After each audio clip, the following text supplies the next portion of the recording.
Si t'as l'éclair, tu es le voleur. Bienvenue dans Scriptum Imago, Terminus Artis. Partons ensemble dans le monde incroyable et riche de Percy Jackson, principalement le voleur de foudre, que ce soit le film ou le roman. Je sais qu'on en a déjà parlé dans une autre vidéo, mais cette fois on va rentrer un peu dans le détail et se lâcher dans la critique.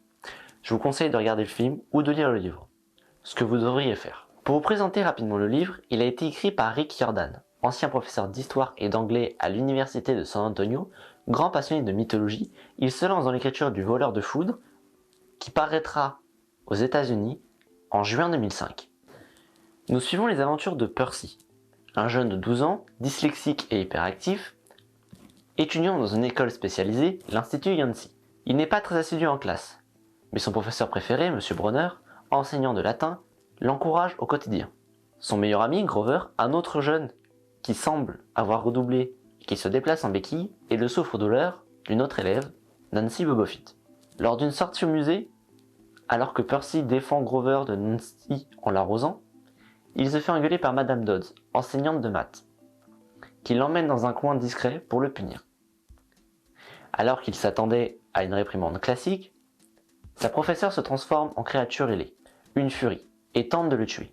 À ce moment, M. Bronner arrive et lui lance un stylo, qui se transforme en épée, et se sert de celle-ci pour tuer la créature. Une fois de retour avec les autres, plus personne ne se souvient de Madame Dodds. Quelques jours plus tard, de retour chez sa mère pour les vacances, ils partent tous deux en week-end à la plage. En pleine nuit de tempête, Grover rentre sans ses béquilles et avec des jambes de bouc. Lui et sa mère tirent Percy dans la voiture jusqu'à un camp de vacances spécial, tout en étant poursuivi par un minotaure. Celui-ci attrape la mère et la fait disparaître dans un nuage de poussière. Percy se venge en tuant le monstre. Se réveillant bien plus tard dans le camp, il fait la rencontre de M. Chiron, qui n'est autre que M. Bronner et un centaure blanc. Il y rencontre aussi M. D, le directeur de la colonie, et Dionysos, celui du vin, au passage, ainsi que Danabès, une jeune fille blonde d'à peu près son âge, fille d'Athéna. Juste après, elle lui fait visiter les lieux. On y découvre les bungalows, lieux où dorment les résidents. On y fait la rencontre de Luc, un grand blond fils d'Hermès, et aussi d'une fille, Clarisse, qui ressemble à Nancy, fille d'Arès. Après quelques jours dans la colonie, Percy se retrouve affronté à l'épée d'autres membres du camp lors d'un combat amical, qu'il gagne miraculeusement. Après quoi, un symbole vert brillant apparaît au-dessus de sa tête. Il vient d'être reconnu par son père, Poséidon.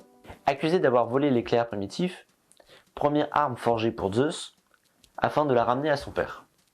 Une quête est lancée et Percy est envoyé voir l'oracle pour qu'elle lui donne une prophétie. Tu iras à l'ouest et tu rencontreras le dieu qui s'est retourné.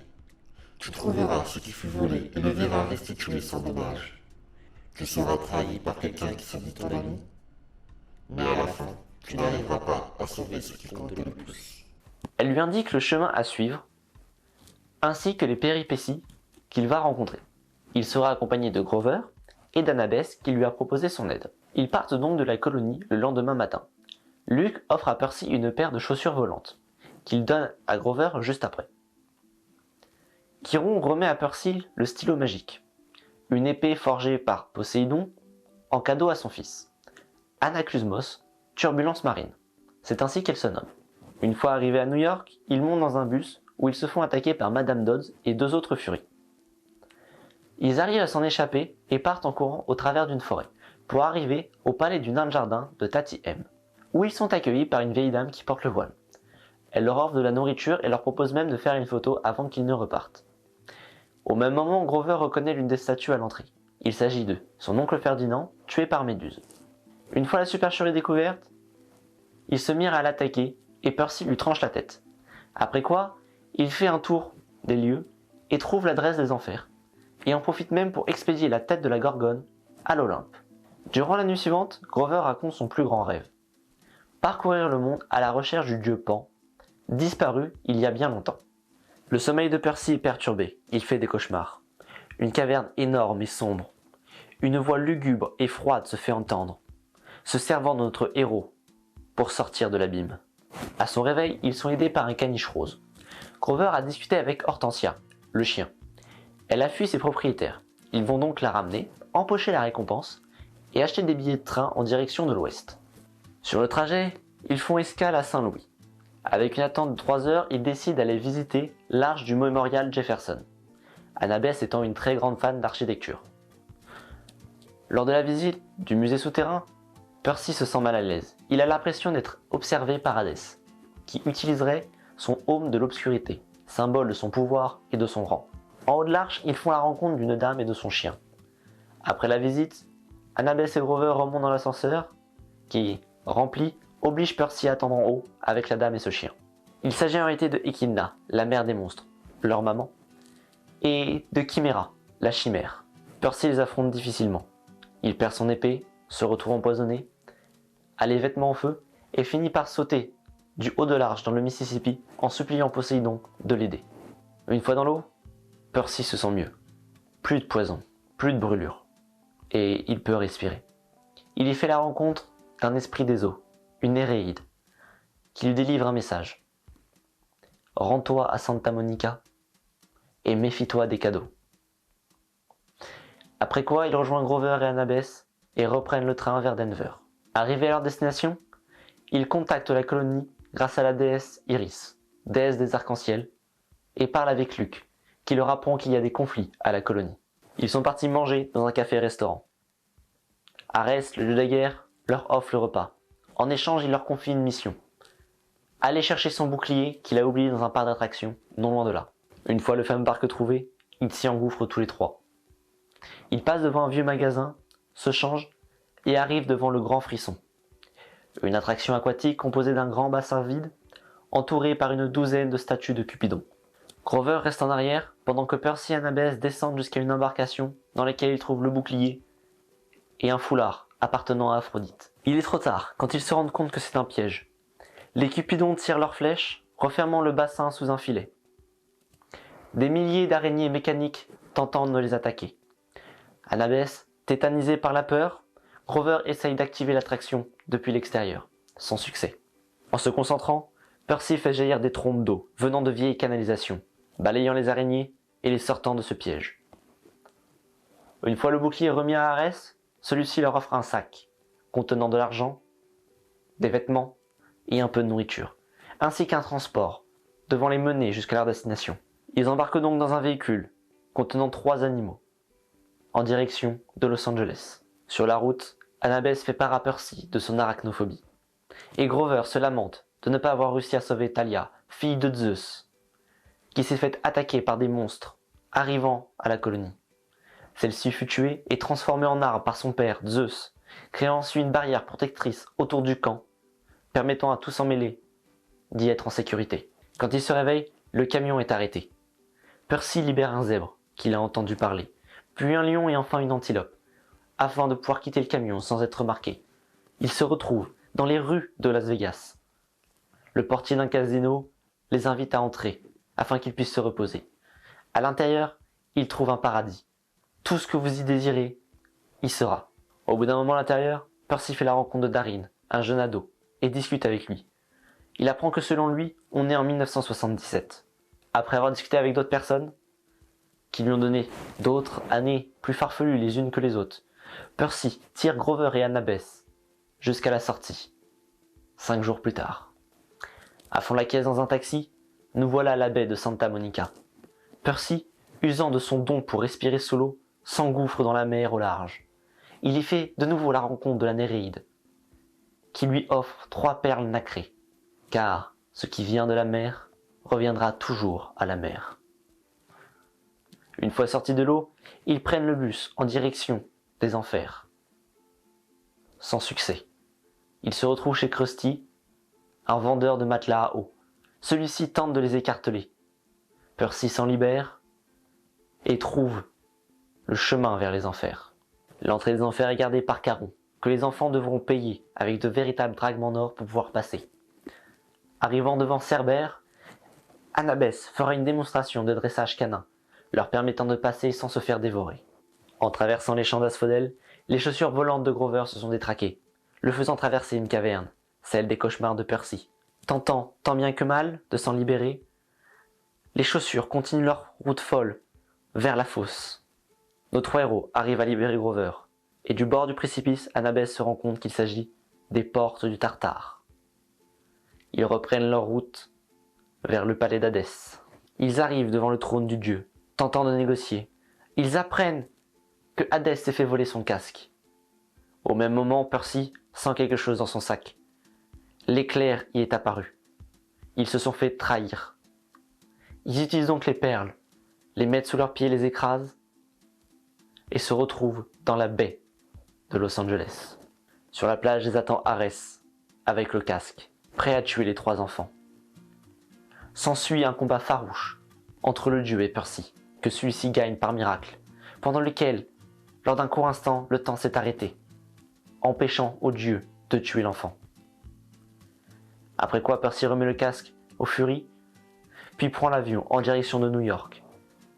Puis un ascenseur pour atteindre le 600e étage de l'Empire State Building.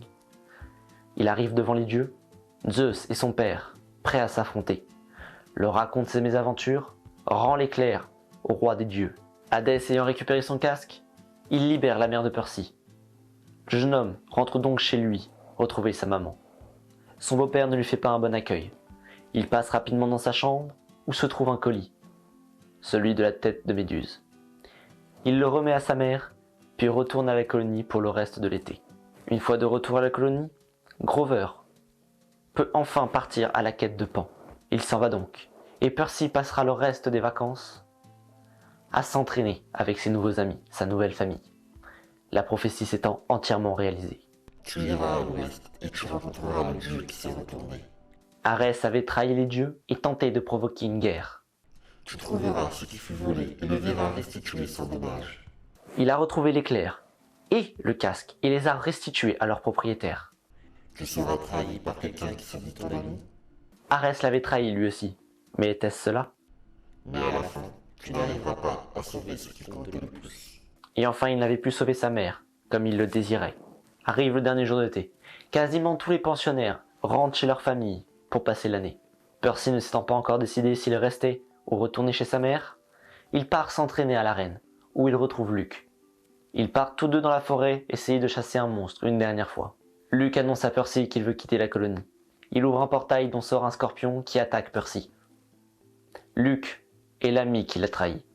Il est le voleur de foudre. Au service de Cronos, le titan, père des dieux. Percy s'est décidé, il va passer le reste de l'année chez sa mère et revenir l'été suivant à la colonie pour poursuivre son entraînement. À comparaison avec le film, on commence sur un point de vue différent. Au lieu d'être à la première personne du point de vue de Percy, on se retrouve comme un spectateur omniscient, voyant le conflit naissant entre les frères, entre les dieux. Ensuite, le cadre dans lequel Percy a grandi. Absolument pas développé dans le film, celui-ci ne nous permet pas de plus nous attacher au personnage. Il a pourtant un impact très important. L'encadrement des professeurs, qui le soutiennent ou non, les élèves qui le martyrisent ou non, ont un impact sur le développement de son personnage. L'institut a aussi une importance du point de vue de l'hyperactivité et de la dyslexie. Hyperactivité oubliée dans le film, juste mentionnée dans une conversation entre Grover et Percy, et la dyslexie, elle, montrée dès les premières images.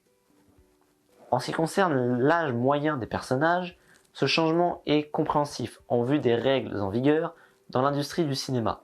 Il est interdit de travailler plus de 4 heures par jour avec des enfants de moins de 8 ans et plus de 6 heures par jour avec des ados de moins de 16 ans. Ce changement est acceptable vu que le reste est modifié. Donc là-dessus, on va pas trop gueuler.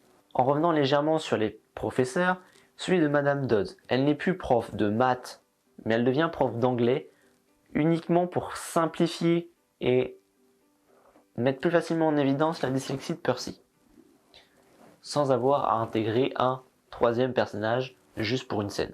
En ce qui concerne la scène du musée, elle est quasiment identique, à part pour ce qui concerne le départ du musée. Percy ne rentre pas directement chez sa mère, mais doit retourner à l'institut. Et pareil, il n'est pas accompagné par Grover. En parlant de sa mère, son personnage n'est quasiment pas modifié, ce qui est un bon point pour le film.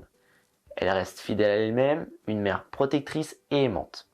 Le passage à la plage et donc le week-end que se prennent sa mère et Percy est totalement oublié, on va directement à la colonie.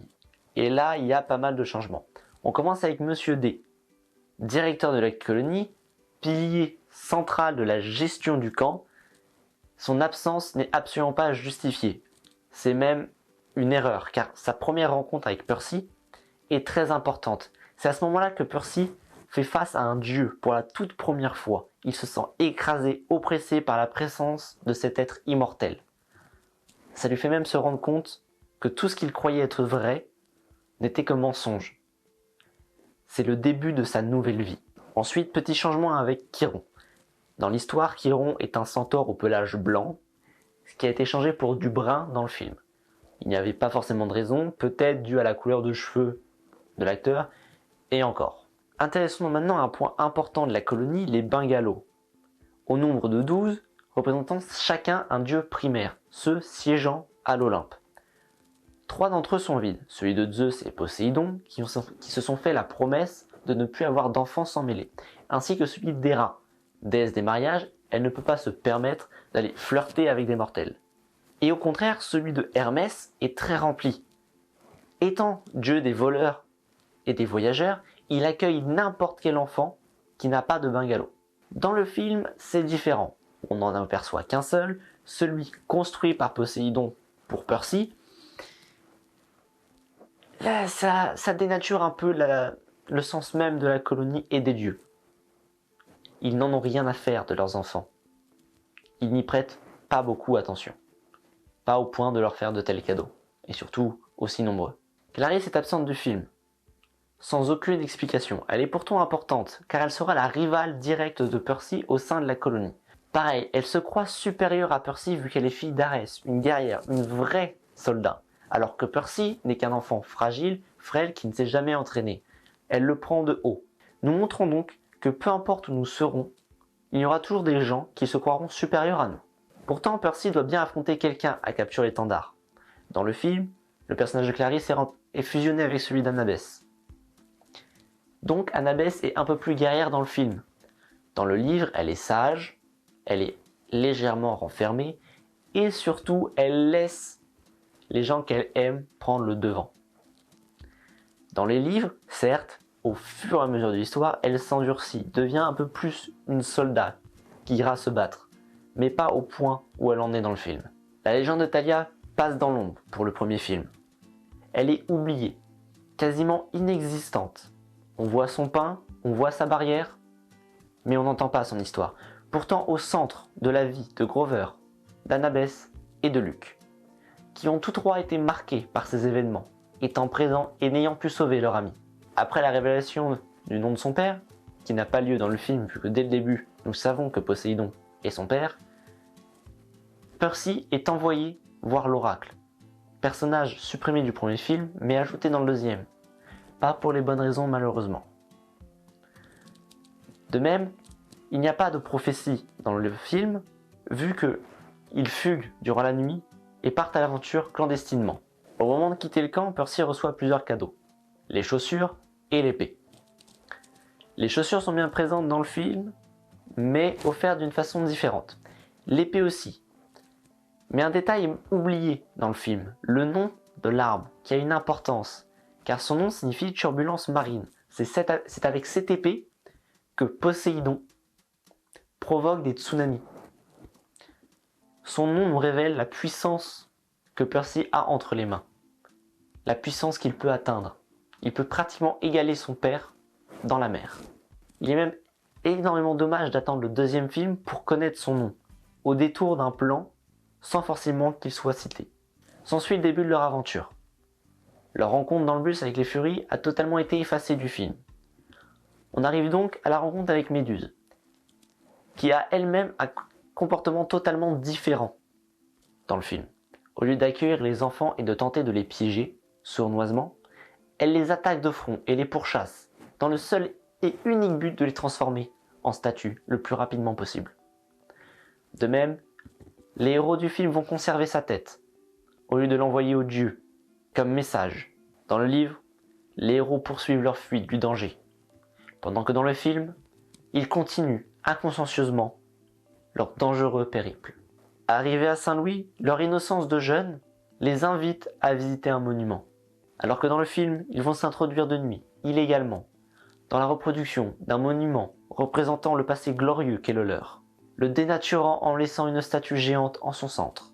Alors que leur périple se poursuit, nos jeunes héros feront la rencontre d'un autre dieu, celui de la guerre, qui les toisera les méprisera et se servira même d'eux pour servir ses propres desseins, les ridiculisant même, les faisant plonger dans un piège qui lui était dû. Le transport trouvé par le dieu ne sera pas non plus d'une très grande aide, s'arrêtant à mi-chemin, les laissant coincés à Las Vegas, à la merci des mangeurs de lotus, le casino, lieu dont il est quasiment impossible de s'échapper, une prison éternelle qu'ils arriveront à quitter par miracle.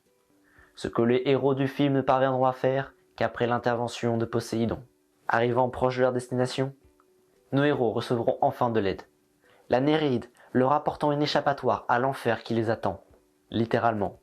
Les perles nacrées, pourtant un mystère à leurs yeux, leur redonnent de l'espoir. Simple MacGuffin pour étoffer le récit du film a une réelle signification ici. Arrivés devant les enfers, ils font face au passeur des morts, Charon. Celui du film est une figure sombre, comme une ombre que l'on peut oublier. Celui du livre est plus bienveillant, protégeant même les enfants des enfers qu'ils cherchent à atteindre. Mais lorsque Percy aligne les pièces d'or sur la table, l'avarice reprend le dessus et Charon les laisse passer. Enfin, devant les portes des champs d'Asphodèle, ils font face à Cerbère, un molosse prêt à dévorer n'importe quel intrus, se laisse tenter par une balle et pleure même lorsque sa nouvelle amie s'en va. Voici enfin les champs, tristes et lugubres. Et ensuite la caverne, la fosse, montrant que même une fois en enfer, on peut descendre encore bien bas. Personnages et places totalement supprimés du film, comme si de voir cet endroit n'impacterait pas les héros, ce qui est fort probable. Arrivant enfin devant le trône, salle sombre et squelettique, une immense caverne dont le sol est fait de marbre, représentation du mal, de la souffrance, de la douleur, celles qui ressentiront, constatant qu'ils se sont fait trahir par le dieu qui les a aidés, tout le voyage qu'ils ont entrepris afin de récupérer l'éclair des mains d'Hadès, qui ne le possède pas. L'arme se trouve dans le sac que Percy a sur son épaule depuis Denver. Hadès montre même que dans le chaos de la guerre, qui pourrait augmenter sa force, sa puissance, il n'en tirerait aucun bénéfice. Il est déjà dépassé par la gestion des enfers. Trop de morts, trop de travail, il ne sait plus où il en est. Celui du film recherche le pouvoir, la puissance. Il veut dépasser ses frères, les terrasser, prendre la tête de l'Olympe. Vivant dans un palace gothique, comme un château moderne de Dracula, gardé par des chiens des enfers, dont Perséphone est la maîtresse de maison. Non mais sérieux là. Qu'est-ce qu'elle fout là, sérieux? Oh c'est bon, je me casse. Attends, reviens, la vidéo est pas finie. Je t'emmerde! Arrivé sur la plage, le combat contre Arès révèle le nom de celui qu'il sert, Chronos. En arrêtant le temps, il intime son dernier ordre au dieu, avant de retourner dans sa caverne, là où il est pris au piège depuis des milliers d'années. De retour à New York, l'entrée à l'Olympe se fait bien plus facilement du côté littéraire que filmique. La confrontation entre les dieux est bien entendue dans le film. À part quelques menaces de guerre, rien de bien exceptionnel. Celle des livres, où seulement Zeus et Poséidon attendent le héros, est bien plus orageux, plus vieux. Tous ces éléments se font ressentir dans l'atmosphère, alors qu'aucun d'entre eux ne se déchaîne. Zeus est compréhensif face au récit de Percy, bien moins que dans le film pour autant. De même, on découvre un Poséidon, père aimant, à qui on a refusé le droit de voir son fils. Celui du livre, pourtant, le prend de haut, considère Percy comme sa possession et qu'il ne doit pas le décevoir. Et pour finir, Luke s'est senti trahi par son père, qui lui avait confié une quête simple, aller chercher une pomme d'or, ce qu'un autre sans mêler avait fait bien avant lui. Luke le prend comme un manque de confiance, et Chronos en profite pour s'immiscer dans l'esprit du sang mêlé et le corrompre, alors que celui du film n'est qu'un Luke haineux et avide de pouvoir. Alors que dans le livre, nous suivons des jeunes héros, sérieux, conscients des dangers qu'ils vont rencontrer, prudents à la moindre rencontre, alors que le film ne nous propose que des ados fougueux et inconscients, incapables de sortir d'une situation périlleuse par leurs propres moyens. Leur aventure ne se fait pas pour sauver le monde, mais pour sauver une seule personne, à tel point qu'à la fin du film, Percy sacrifiera même son meilleur ami pour sauver sa mère. Dans le livre, Le jeune héros a compris. S'il tente de sauver sa mère, il condamne le monde. Alors, pour le bien de tous, il sacrifiera la personne qui lui est plus chère. Pour conclure, cette adaptation est mauvaise, par n'importe quel point, principalement par le sérieux des personnages. Comme je l'ai dit, les jeunes sont sérieux, pendant que les plus âgés sont fougueux. La prudence est remplacée par l'inconscience et la sagesse par l'impudence. En fait du livre, le film n'en emprunte que son univers et son nom, ne nous apportant aucune sagesse, aucun message fort à délivrer. Petit message de fin de vidéo pour m'excuser du retard de celle-ci qui aurait dû arriver il y a au minimum une semaine, et en profiter pour créditer les images et illustrations tout au long de la vidéo qui viennent principalement du livre illustré, donc Percy Jackson le voleur de foudre, par John Rocco, ainsi que des images générées par IA de l'IA d'Adobe. Voilà. Si la vidéo vous a plu, n'hésitez pas à la partager et à vous abonner, ce serait super gentil. Salut!